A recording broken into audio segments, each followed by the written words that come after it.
سقراط اور زہر کا پیالہ۔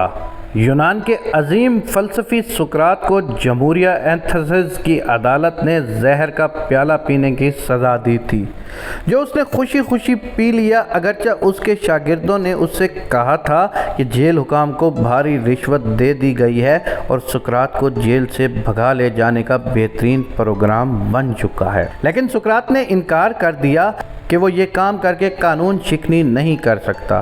سقراط مذہبی رسوم اور سماجی قوانین کا بہت احترام کرتا تھا، لیکن مذہب اور سیاست میں مروجہ خیالات اور تعصبات پر سخت تنقید کرتا تھا۔ کسی بھی معاشرے کے مروجہ خیالات اور تعصبات سے حکمران طبقے کے مفاد وابستہ ہوتے ہیں، اور اس لیے حکمران طبقہ سقراط کے خلاف ہو گیا اور اس پر جھوٹے الزامات لگائے۔ یہ الزامات 3 تھے۔ نمبر 1، یہ ہمارے نوجوانوں کو گمراہ کر رہا ہے۔ نمبر 2، یہ ہمارے دیوتاؤں کو نہیں مانتا۔ نمبر 3، یہ ایک الگ خدا کا تصور پیش کرتا ہے جسے کسی نے نہیں دیکھا۔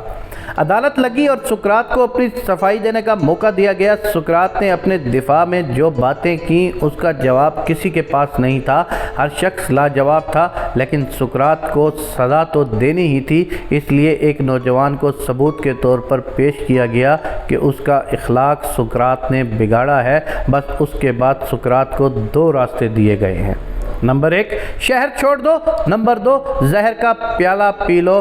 سقراط کے پاس یہ راستہ بھی موجود تھا کہ اپنے نظریات سے دستبردار ہونے کا وعدہ کر کے عدالت سے رحم کی اپیل کرتا اور اپنے لیے سزا نرم کروا لیتا یا بھاری جرمانے کے عوض رہائی طلب کرتا، لیکن اس نے ایسا کوئی اقدام اٹھایا اور نہ ہی شاگردوں کی طرف سے جیل حکام کو رشوت دیے جانے کے باوجود بھاگا۔ کہا جاتا ہے کہ جیلر کو بھی سقراط کی شخصیت نے اتنا متاثر کیا کہ وہ خود بخوشی سقراط کو جیل سے نکالنا چاہتا تھا۔ عجیب بات یہ تھی کہ سوائے سقراط کے سب ہی اس کو جیل سے بھگانے پر راضی تھے۔ بالآخر اس نے محتسب صاحب اختیار لوگوں کے آگے جھکنے کی بجائے زہر کا پیالہ پینے کو ترجیح دی اور تاریخ میں امر ہو گیا۔ سقراط کے پاس یہاں پر 2 راستے تھے کہ اگر وہ چاہتا تو اپنے شاگردوں کے ذریعے جو انہوں نے رشوت دے لی تھی ان کو دے کے وہاں اس سے بھاگنے کے پلان پہ عمل کر کے وہ نکل جاتا، لیکن سقراط چونکہ بہت زیادہ سمجھدار تھا، دور اندیش تھا، اس کو پتا تھا کہ جو امر ہونے والی بات ہے وہ صرف اور صرف زہر کا پیالہ پینے، یہیں پر موت کو قبول کرنے اور اپنے نظریات سے پیچھے نہ ہٹنے کا ہی نام امر ہونا ہے۔ یہاں پر آج آپ نے لوگوں کو دیکھا ہوگا کہ چپے چپے پر، قدم قدم پر، منزل بمنزل لوگ یہاں پر بک جاتے ہیں، خود کو بیچ دیتے ہیں، خود کی قیمت لگوا لیتے ہیں، لیکن سقراط نے زہر پینے کو ترجیح دی اور خود کو امر کر دیا۔ آج بھی ہمیشہ یاد رکھیے گا کہ ہر جگہ پہ حسین حسین ہو رہا ہے، یزید کا کوئی نام تک نہیں لیتا، حالانکہ اس وقت تخت و تاج کا بادشاہ اور ہر قسم کی حکومت یزید کی تھی۔